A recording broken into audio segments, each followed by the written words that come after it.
இன்றே டவுன்லோட் செய்து உங்கள் ஃபேவரட் ஷோக்களை என்ஜாய் பண்ணுங்க.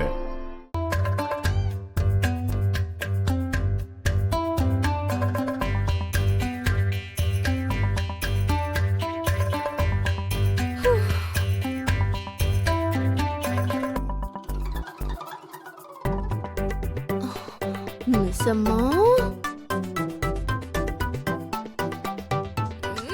என்னோட நிம்மதி தூக்கத்தை எல்லாம் கெடுத்துட்டு எவ்வளவு நிம்மதியா தூங்குறாரு பாரு. ஐயோ, நானே டென்ஷனா இருக்கேன், நடுவுல நீங்க வேற. உன் உத்தம புருஷன் ஸ்ரீராமச்சந்திரன்ல? ஆமா. ஏகபத்தினி விரதம்ல? ஆமா. அப்ப எதுக்காக இப்படி பயந்துகிட்டு இருக்க? உன் கணவர் ரொம்ப நல்லவர் இல்ல? பயம்னா பயம் இல்ல, சும்மா பாத்துட்டு இருக்கேன். சும்மாவே எதுக்கு நீ பாத்துக்கிட்டு இருக்க? அது மிஸ் அம்மா பாவம் கஷ்டப்படுறாளோ என்னமோன்னு பாத்துட்டு இருக்கேன். நான் நம்ப மாட்டேன். உனக்கு உன் கனவு மேல நம்பிக்கை இல்லைன்றதுனாலதான் இங்க இருந்து நீ பாத்துக்கிட்டு இருக்க. இல்ல. அப்படின்னா ஏன் பாக்குற? இங்க இருந்து கிளம்பி போ. சரி.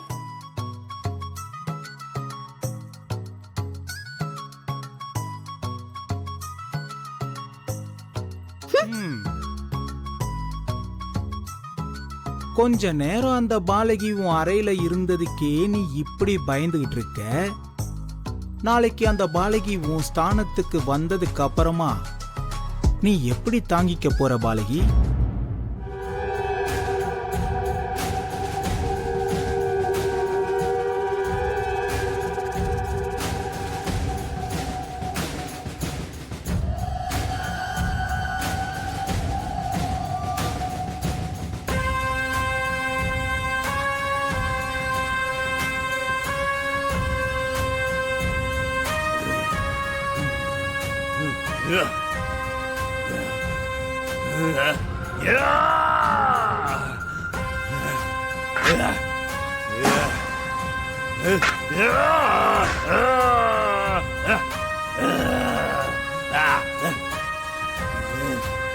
என் பூஜையோட பலன் என்னுடைய சக்தி.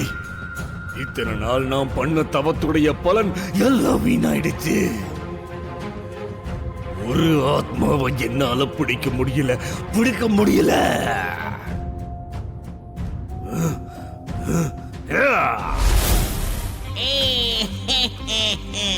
சுவாமி, என்னாச்சு கோரா? இந்த கோபம் எதற்கு? என்னால அந்த ஆத்மாவை பிடிக்க முடியல சுவாமி. என் சக்தியை யாரோ தடுக்கிற மாதிரி இருக்கு. என்னுடைய வெற்றியை அடைய விடாம ஏதோ ஒன்று தடுக்கிற மாதிரி இருக்கு. என்னுடைய இந்த தோல்விக்கு காரணம் என்னன்னு எனக்கு தெரிஞ்சாகணும் சுவாமி.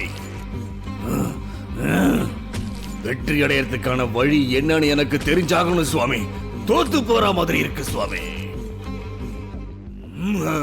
சொல்லுங்க சுவாமி, சொல்லுங்க.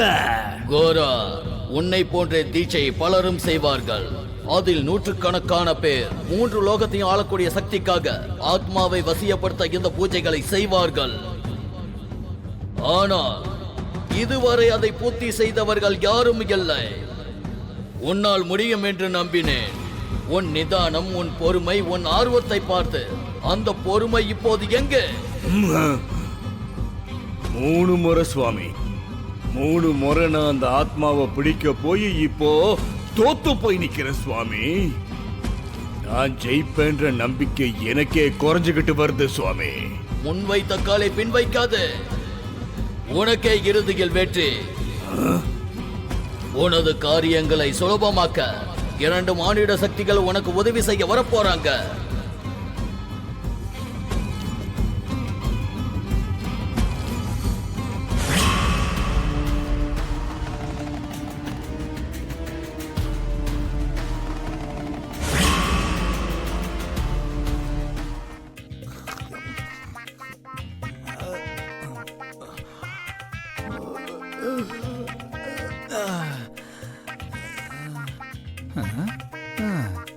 இந்த பாலகி எங்க காணோம்?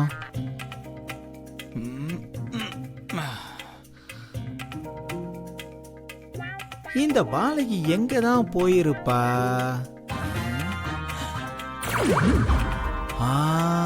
அங்கதான் போயிருப்பா.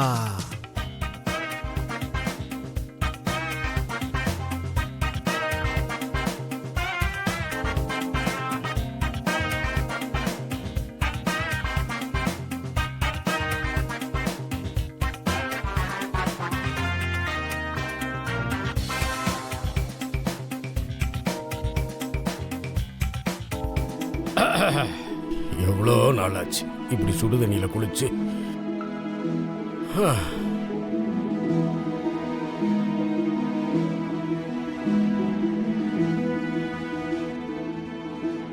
என்னங்க, சுட சுட இட்லி ஆறதுக்குள்ள சாப்பிட்டுருங்க.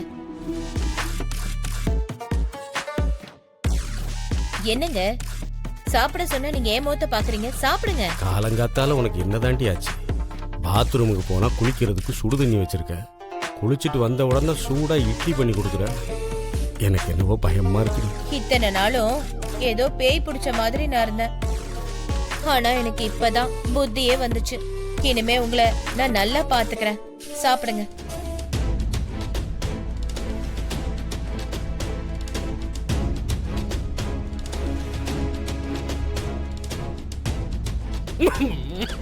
ஐயோ,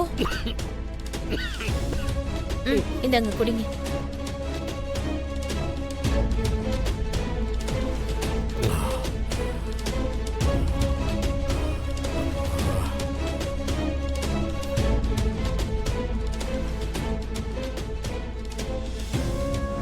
இந்தாங்க, இன்னும் 2 இட்லி சாப்பிடுங்க. வேணாம்மா, போதும். சாப்பிடுங்க, ஒண்ணும் ஆகாது. நின்னுக்கிட்டே வேலை செய்யறதுக்கு உடம்புல தெம்பு இருக்கணும்ல. சாப்பிடுங்க. ஐயோ, மாமா.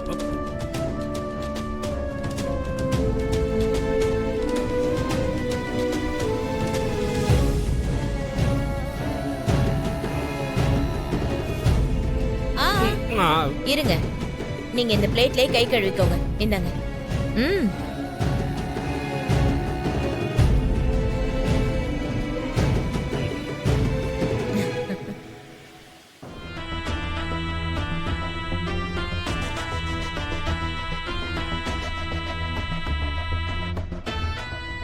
என்னடி இதெல்லாம்? 10 பேரு வந்து போற இடத்துல நீங்க வேலை செய்றீங்க. கசங்கி போன துணியெல்லாம் நீங்க எதுக்குங்க போட்டுக்கணும்? அதனாலதான் இன்னையில இருந்து துணிக்கு இஸ்திரி போடுற வேலைய இவன் கிட்ட கொடுத்திருக்கேன். ஆமா மாமா, இனிமே உங்க வேலை எல்லாத்தையுமே நான் தான் செய்ய போறேன். நேத்து ராத்திரியில இருந்தே பாக்குறேன். என்ன ஆச்சு உங்களுக்கு? திடீர்னு என்ன இப்படி ஓடி ஓடி கவனிக்கிறீங்க? சொன்ன இல்லைங்க, உங்க மேல ஏதோ சின்ன சின்ன கோவம் இருக்கும். ஆனா நீங்க எங்களுக்காக கஷ்டப்படுறத பார்க்கும்போது ரொம்ப வருத்தமா இருந்துச்சு. நீங்க உண்மையிலேயே மாறி இருந்தா எனக்கு இதை விட சந்தோஷம் வேற எதுவுமே இல்லை.